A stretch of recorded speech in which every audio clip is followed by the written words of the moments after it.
दरभंगा जिला मोहर्रम कमेटी का चुनाव 3 तारीख से होना है, जिसको लेकर बीते दिन नामांकन दाखिल किया गया था। वहीं आज 2 लोगों ने विड्रॉ कर लिया है। दरअसल आम लोगों ने चुनाव करवाने की आवाज़ उठाई थी। 5 दिन पहले अंबर इमाम हाशमी साहब के घर पर बैठक हुई और चुनाव करवाने का निर्णय लिया गया। बीते दिन नामांकन हुआ और आज नामांकन वापस लेने का समय दिया गया था, जिसमें 2 लोगों ने अपना नाम वापस ले लिया है और 3 तारीख को चुनाव होना है, जिसमें अब 2 पद बच गए हैं। प्रेसिडेंट और सेक्रेटरी के पद के लिए चुनाव किया जाएगा। ट्रेजरर के पद पर पप्पू खान निर्विरोध हो गए हैं। उनको 3 तारीख को 4 बजे प्रमाण पत्र सौंपा जाएगा। वहीं इस चुनाव में जिला प्रशासन की भी मौजूदगी होगी और किलाघाट हमीदिया मदरसा में चुनाव करवाया जाएगा। आप तमाम लोगों का दिल की गहराइयों से स्वागत है।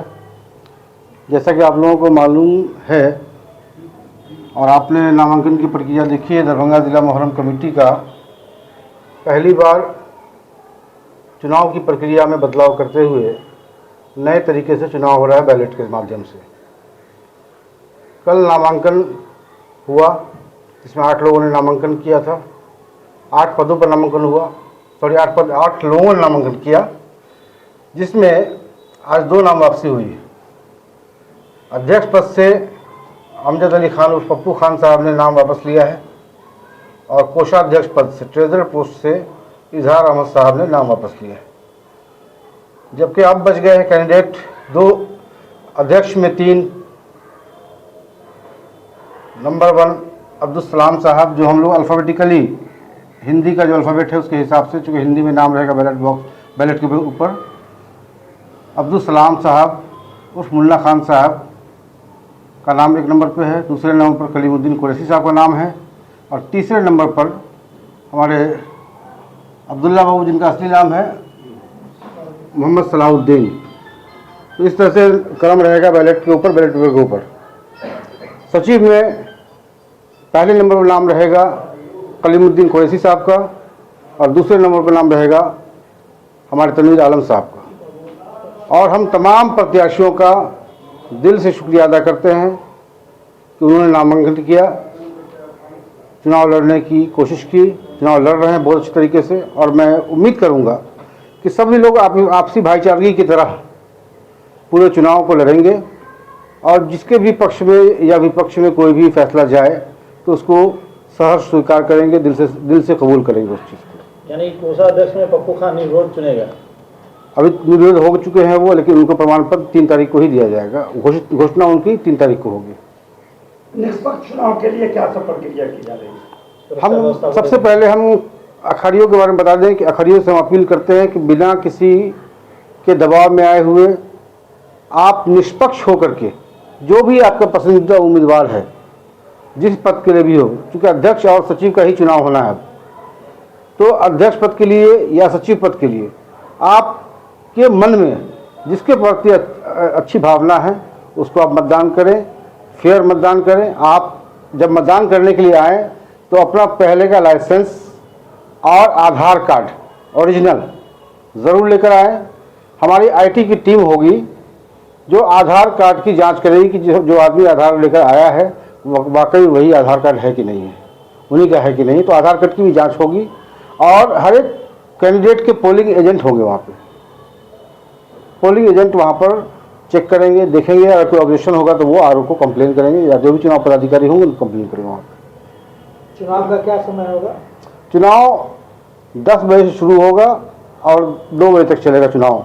व्यवस्था को लेकर चुनाव मदरसा हमीदिया के फर्स्ट फ्लोर पे जो हॉल है उसके अंदर चुनाव कराए जाएंगे। गेट के अंदर सिर्फ जो अखाड़ी यहाँ पे रजिस्टर है वही एंट्री करेंगे इस वक्त? गेट के अंदर सिर्फ और सिर्फ जो अखड़िया लाइसेंस यहाँ पर चेक होगा उनका गेट के ऊपर ही। कितने वोटर है आपके पास? तकरीबन 130 के आसपास वोटर है हमारे। एक अखाड़े में कितने वोटर? 1 वोटर। अखड़िया को ही वोट का अधिकार दिया गया, साथ साथ जो पूर्व अध्यक्ष और सचिव रह चुके हैं और वो हयात से हैं, जिंदा हैं, उनको ही वोट देने का अधिकार हो। सुरक्षा व्यवस्था को लेकर क्या तैयारी रहेगी? जिलाधिकारी महोदय को, एसएसपी साहब को आज ही लिख करके दिया गया है। हमने उनसे विनती की है कि आप मुझे सुरक्षा मुहैया कराएं ताकि हम लोग निष्पक्ष और स्वच्छ मतदान कराएं। मतदान और मतगणना क्या एक ही दिन है? मतगणना हमारा 2 बजे चुनाव खत्म हो जाएगा, 3 बजे से मतगणना होगा।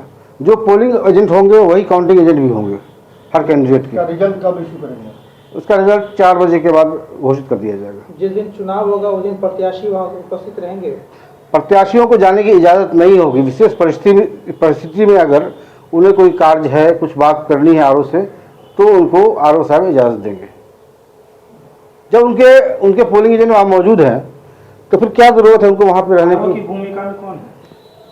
अंबर इमाम हाशमी साहब, छोटे साहब जो एडवोकेट हैं, सीनियर एडवोकेट हैं दरभंगा बार काउंसिल के, वो रहेंगे।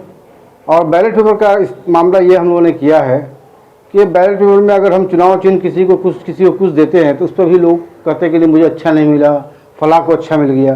तो हम लोगों ने बैलेट पेपर जो बनाया है उसका नमूना ये है कि बैलेट पेपर के ऊपर हिंदी में नाम होगा एक ही रो में, उसी रो में उस कैंडिडेट का फ़ोटो होगा और उसी के बगल में एक खाली जगह भी होगी। जो भी वोटर होंगे वो एक मोहर उनको मिलेगा, वो उस रो में कहीं भी मोहर मार देंगे अगर, तो वो हालांकि खाली जगह में मारे तो बेहतर है, फोटो में मार देंगे, नाम पर मार देंगे, वो वैलिड माना जाएगा। अगर दो मोहर लग गए तो?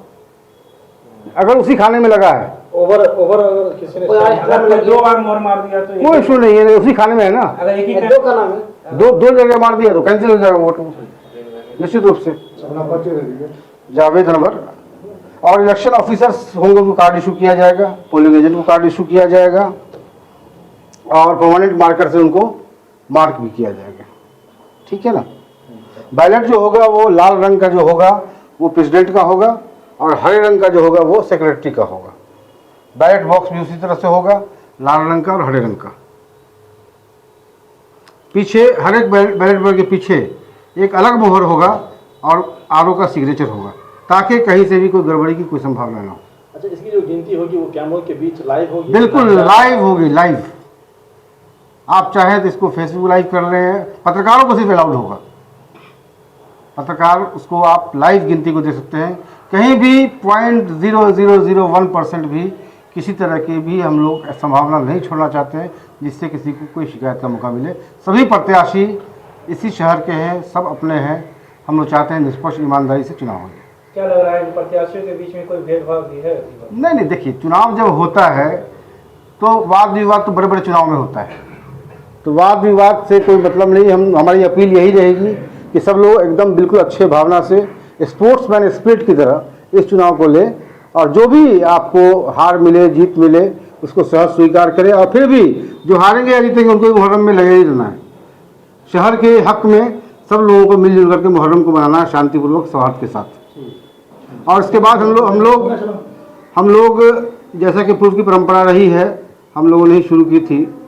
शहर के हमारे जितने भी हिंदू भाई, चाहे वो नगर के विधायक हैं, चाहे किसी पार्टी के अध्यक्ष हैं, किसी सामाजिक संस्था के सदस्य हैं, या जो इम्पोर्टेंट लोग इस शांति समिति में रहते हैं, जैसे पूर्व में भी आपने देखा वो लोग रहे, तो उन लोगों को संरक्षक की भूमिका में एक नाम घोषित किया जाएगा, वो आपको बाद में बताइए।